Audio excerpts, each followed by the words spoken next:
I'm always happy to have with us my mom, Diane Hunter, to talk about those Callaways.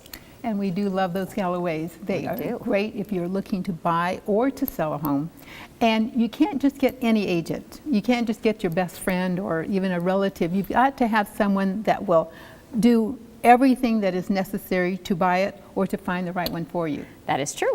So if you need to sell or buy, but you've got one of their homes to talk about. I do. The address for this one, 6721 East Ludlow Drive, and it's in Scottsdale, and it's the magical zip code 85254. So the really cool thing about this, it's a Scottsdale mailing address, but it's Phoenix taxes, utilities, and zoning. Oh, wow. And then it also has Paradise Valley schools. So we love this. And it's over a half acre.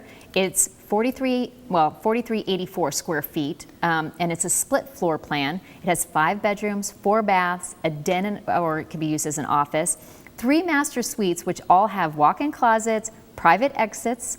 The main master suite has 3 paned, it's the French doors, a corner set soak tub, walk-in shower, his and her walk-in closets, dual sinks, and vanity seating.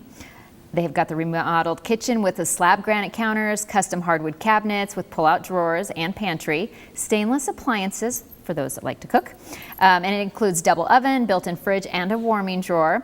They have the formal dining room, the dual eat-in bars at the kitchen, cozy fireplace in the family room, and they even have the RV gate and parking, 2-car garage with storage and utilities, and all this For? $825,000. Oh, it sounds like a great home. It's for a great steal, price. so people need to check it out. I agree. Thanks for joining me.